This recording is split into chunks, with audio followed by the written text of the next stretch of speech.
Types of elements in HTML. HTML elements యొక్క types ఎన్నున్నాయి అనేది ఇప్పుడు మనం చూద్దాం. There are 2 types. మెయిన్లీ మనకి HTML ఎలిమెంట్ టైప్స్ అనేవి 2 types ఉన్నాయి. ఏంటవి అంటే ఫస్ట్ టైప్ వచ్చేసరికి block level element. So second type వచ్చేసరికి ఇన్లైన్ ఎలిమెంట్స్. వీటిని ఎలా ఉపయోగించాలి అనేది ఇప్పుడు మనం చూద్దాం. ముందుగా మనం బ్లాక్ లెవెల్ ఎలిమెంట్ గురించి చూద్దాం.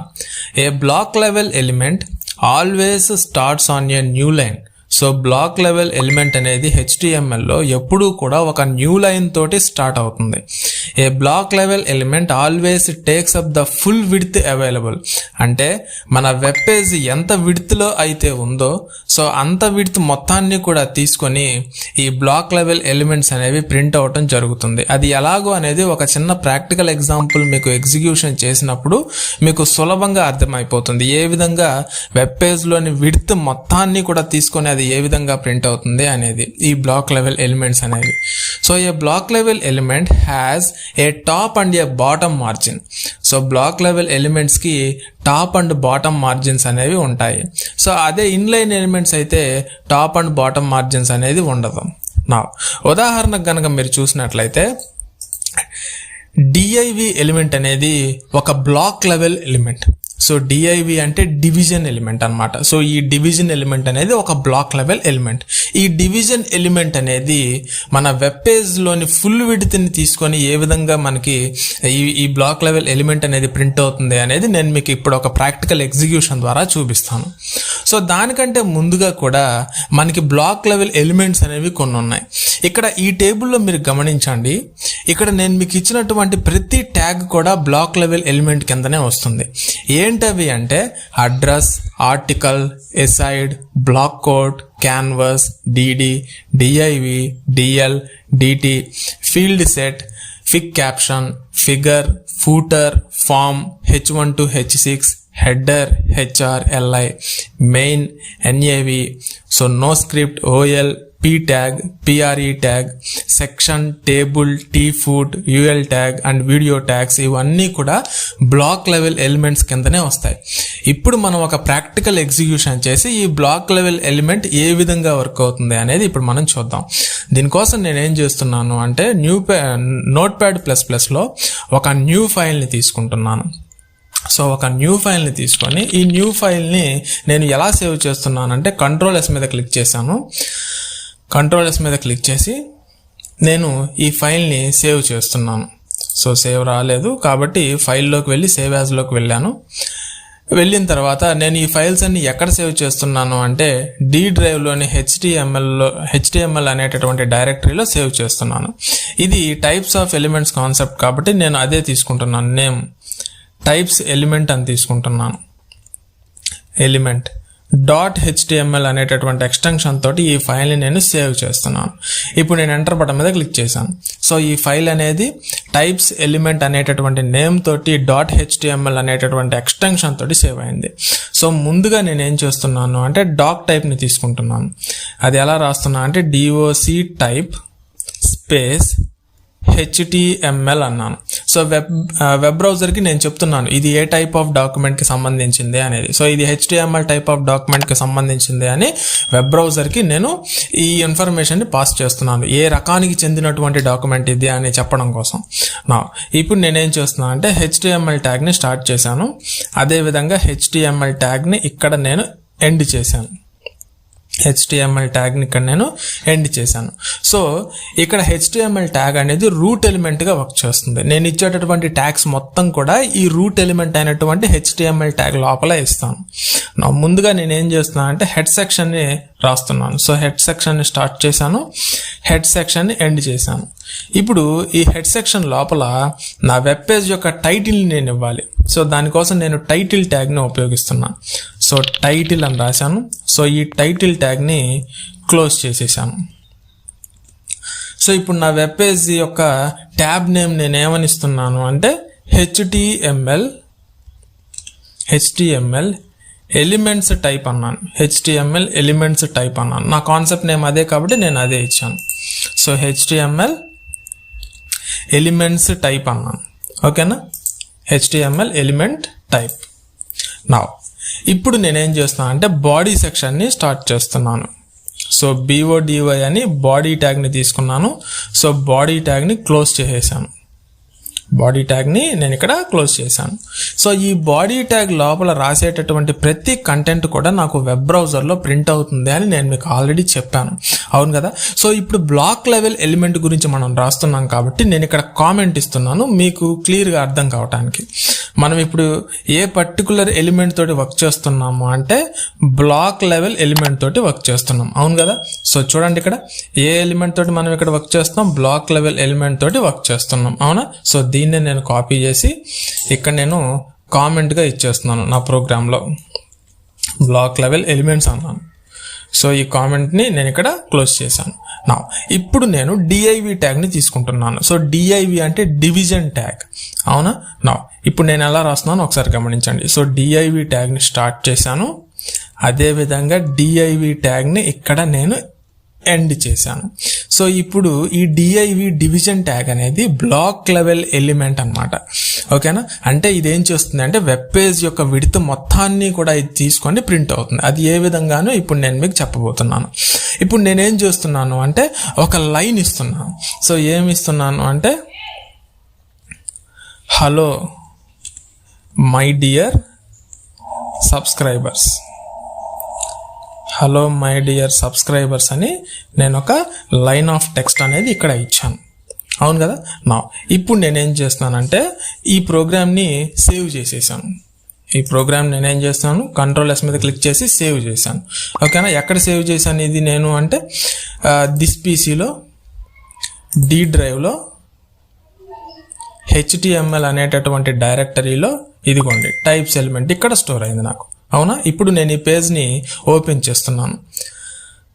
సో రైట్ క్లిక్ ఇచ్చాను, ఈ పేజ్ అనేది లోడ్ అవుతుంది. ఇప్పుడు నేను దీన్ని గూగుల్ క్రోమ్ బ్రౌజర్ ద్వారా ఓపెన్ చేస్తున్నాను. సో ఇప్పుడు వెబ్ పేజ్ అనేది లోడ్ అవుతుంది, డిస్ప్లే అవుతుంది, డిస్ప్లే అవుతుంది. నేను ఈ బ్రౌజర్ని అండ్ Notepad++లో మనం రాసినటువంటి కోడ్ మొత్తాన్ని కూడా సైడ్ బై సైడ్ ప్లేస్ చేస్తున్నాను మీకు అర్థం కావడం కోసం. నా ఇప్పుడు చూడండి మై డియర్ సబ్స్క్రైబర్ అని ఇక్కడ నాకు ప్రింట్ అయింది, అవునా. నేను DIV ట్యాగ్లో 10th లైన్లో ఇచ్చింది అదే కదా, మై డియర్ సబ్స్క్రైబర్ అని ఇచ్చాను, అవునా. నేనేం చెప్పాను మీకు బ్లాక్ లెవెల్ ఎలిమెంట్స్ చెప్పేటప్పుడు ఇక్కడ చూడండి సెకండ్ పాయింట్లో నేనేం చెప్పానంటే a block level element always takes up the full width available అన్నారు. సో ఫుల్ విడ్త్ తీసుకుంటుంది అని చెప్పాను, కానీ ఇక్కడ ఫుల్ విడ్త్ తీసుకుందా లేదా అనేది మీకు క్లారిటీగా అర్థం కావాలి కదా. మరి అలా అర్థం కావాలి అంటే మీకు ఎలా తెలుస్తుంది ఇది ఫుల్ విడ్త్ తీసుకుందా లేదా అనేది అంటే నేను ఇప్పుడు యాట్రిబ్యూట్స్ని ఉపయోగించి ఇది ఫుల్ విడ్త్ తీసుకుందా లేదా అనేది నేను మీకు చూపిస్తాను, చూడండి. నా ఇప్పుడు దీనికోసం నేను ఏం చేస్తున్నాను అంటే ఒక యాట్రిబ్యూట్ని యూజ్ చేస్తున్నాను. అదేంటి అంటే స్టైల్ అనేటటువంటి యాట్రిబ్యూట్ని యూజ్ చేస్తున్నాను. స్టైల్ ఈజ్ ఈక్వల్ టు అని రాసి డబుల్ కొటేషన్స్లో ఇలా రాస్తున్నాను, బోర్డర్ కొలన్ 1 పిక్సెల్ సాలిడ్ బ్లాక్ అన్నాను.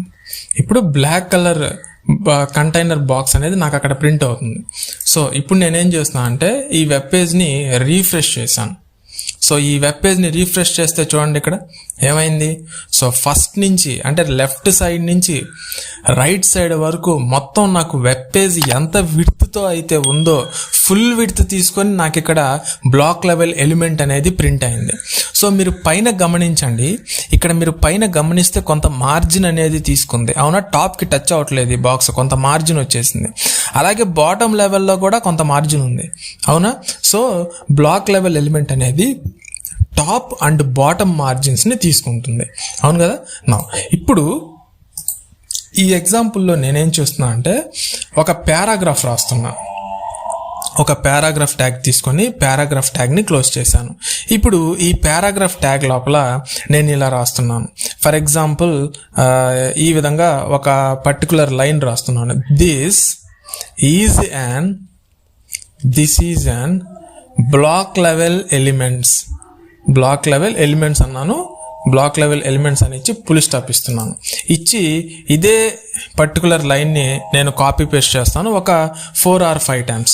సో ఇప్పుడు ఈ పారాగ్రాఫ్ అనేది ఏ విధంగా ప్రింట్ అవుతుంది అనేది కనుక మీరు గమనించినట్లయితే బ్లాక్ లెవెల్ ఎలిమెంట్ అనేది మీకు సులభంగా అర్థమైనట్టే.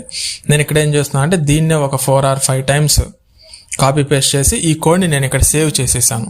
అలా సేవ్ చేసినప్పుడు ఈ పేజ్ని నేను సేవ్ చేసి రీఫ్రెష్ చేశాను. సో ఇంకా మనకి రైట్ సైడ్న ఇంకా మనకి స్పేస్ అనేది ఉంది, అవును కదా.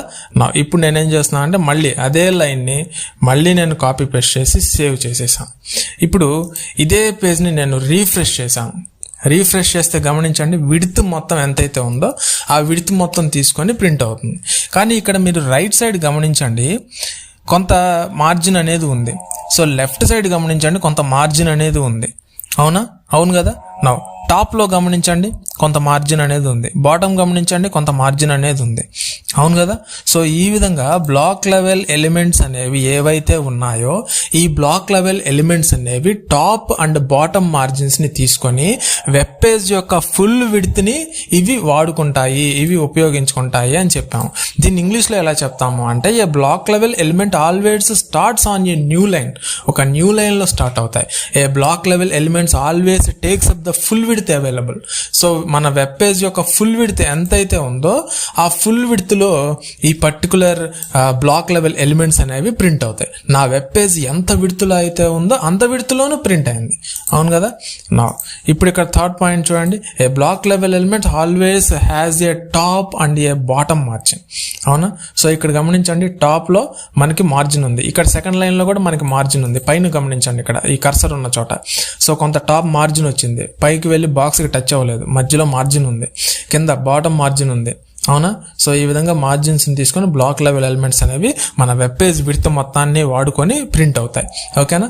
ఇప్పుడు మనం ఏం చేద్దామంటే ఇన్లైన్ ఎలిమెంట్స్ గురించి సెకండ్ చూద్దాం. సో ఇన్లైన్ ఎలిమెంట్స్, సో ఈ ఇన్లైన్ ఎలిమెంట్స్ అనేవి ఎలా వాడుకుంటాము మన వెబ్ డెవలప్మెంట్లో, మనం HTML అనేది ఇప్పుడు మనం చూద్దాం. And inline element does not start on a new line. Inline element అనేది న్యూ లైన్లో స్టార్ట్ అవ్వదు. మీకు కరెక్ట్గా ఇంకా ఈజీగా చెప్పాలి అంటే బ్లాక్ లెవెల్ ఎలిమెంట్స్కి ఆపోజిటే ఈ ఇన్లైన్ ఎలిమెంట్స్ అనమాట. And inline element does not start on a new line. New లైన్లో ఇన్లైన్ ఎలిమెంట్స్ అనేది స్టార్ట్ అవ్వదు. And inline element only takes up as much width as necessary. Inline element అనేది width ఎంత తీసుకుంటుంది అంటే మనకి ఎంతవరకు కావాలో అంతవరకే తీసుకుంటుంది. అది ఎలాగో అనేది ఒక ప్రాక్టికల్ ఎగ్జిక్యూషన్ ద్వారా నేను మీకు చూపిస్తాను. ఇక్కడ మీరు కొన్ని ఇన్లైన్ ఎలిమెంట్స్ని చూడొచ్చు. ఈ బాక్స్ని కనుక మీరు గమనించినట్లయితే ఇవన్నీ కూడా ఇన్లైన్ ఎలిమెంట్సే. ఇక్కడ ఏమేమి ఉన్నాయి ఇక్కడ అంటే ఫస్ట్ ట్యాగ్ ఉంది, anchor tag, ABBR abbreviation tag, acronym tag, B tag, BDO tag, big tag, BR tag, button, CITE, code tag, DFN tag, EM tag, I tag, image tag, next input tag, KBD tag, next label, map, object, output, Q, SAMP, script, select, small, span, strong, SUP, text area, time, TT ఇవన్నీ కూడా inline elements కానీ HTMLలో చెప్పబడతాయి. ఇప్పుడు inline element అనేది ఈ ప్రోగ్రాంలో ఏ విధంగా executions అనేవి జరుగుతాయి అనేది ఇప్పుడు మనం చూద్దాం, ఓకేనా. దీనికోసం నేను ఏం చేస్తున్నాను అంటే కింద ఒక కామెంట్ సెక్షన్ ఇచ్చేస్తున్నాను. ఏమని ఇస్తున్నాను? ఇన్లైన్ ఎలిమెంట్ అని నేను ఒక కామెంట్ లైన్ ఇస్తున్నాను. ఇన్లైన్ ఎలిమెంట్స్ అన్నాను. ఈ కామెంట్ లైన్ని ఇక్కడ నేను క్లోజ్ చేశాను. ఇప్పుడు ఇన్లైన్ ఎలిమెంట్ ఏ విధంగా ఈ పర్టికులర్ HTMLలో వర్క్ అవుతుంది అనేది ఇప్పుడు చూద్దాం. దీనికోసం నేను ఏం చేస్తున్నా అంటే ముందుగా ఒక పారాగ్రాఫ్ ట్యాగ్ని తీసుకొని ఆ పారాగ్రాఫ్ ట్యాగ్ని ఎండ్ చేసేసి ఈ పారాగ్రాఫ్ ట్యాగ్ లోపల నేను ఒక లైన్ ఆఫ్ టెక్స్ట్ని రాయబోతున్నాను. అది ఎలాగో చూడండి. This is an inline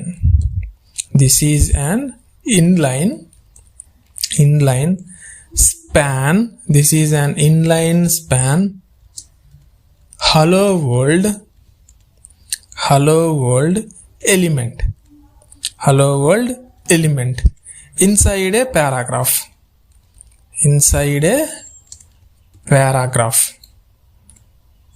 inside a paragraph అన్నాను, ఫుల్ స్టాప్ ఇచ్చేసాను. ఈ లైన్ ఇక్కడ నేను సేవ్ చేశాను. ఇప్పుడు బ్రౌజర్లోకి వెళ్ళాను, ఈ పేజ్ని రీఫ్రెష్ చేశాను. ఏం జరిగింది? This is an inline span hello world element అని ప్రింట్ అయింది, అవును కదా.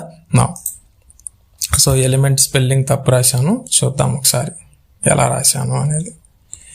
ఎలిమెంట్ అని రాసేసాను, అవును కదా.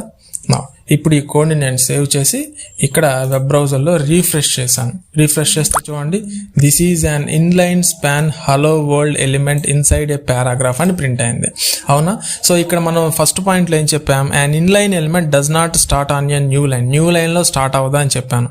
అదేవిధంగా an inline element only takes up as much width as necessary, ఎంతవరకు విడ్త్ కావాలో అంతవరకే తీసుకుంటుంది, కానీ వెబ్ పేజ్ విడ్త్ మొత్తాన్ని కూడా ఈ డిఐవి ట్యాగ్లో మనం బ్లాక్ లెవెల్లో ఉపయోగించినట్టు విడ్త్ మొత్తాన్ని తీసుకోదు, ఎంతవరకు కావాలో అంతవరకే తీసుకుంటుంది. ఉదాహరణకు దిస్ వరకు కావాలంటే ఎంతవరకు, ఈజ్ వరకు కావాలంటే ఎంతవరకు, యాన్ వరకు కావాలంటే ఎంతవరకు, ఆ విధంగా ఇన్లైన్ ఎలిమెంట్స్ అనేవి HTML లో తీసుకుంటాయి. అది ఎలాగో ఒక చిన్న ఎగ్జాంపుల్ నేను మీకు ఇప్పుడు చూపిస్తాను చూడండి.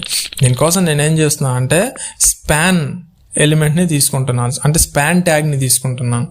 స్పాన్ అని రాశాను, తర్వాత ఈ హలో వరల్డ్ వరకు నాకు స్పాన్ అనేది అప్లై అవ్వాలి, అందుకని స్పాన్ ట్యాగ్ని ఇక్కడ నేను క్లోజ్ చేసేసాను, ఓకేనా. నా ఇప్పుడు నేనేం చేస్తున్నాను అంటే ఈ స్పాన్ ట్యాగ్లో కొన్ని యాట్రిబ్యూట్స్ని అప్లై చేస్తున్నాను. స్టైల్ ఈజ్ ఈక్వల్ టు అన్నాను. So style is equal to అని డబుల్ కొటేషన్స్లో నేనేం చేస్తున్నాను అంటే బార్డర్ మీకు కనపడాలి కాబట్టి బార్డర్ అని ఇస్తున్నాను. బార్డర్ కొలన్ 1 పిక్సెల్ సాలిడ్ బ్లాక్ అన్నాను.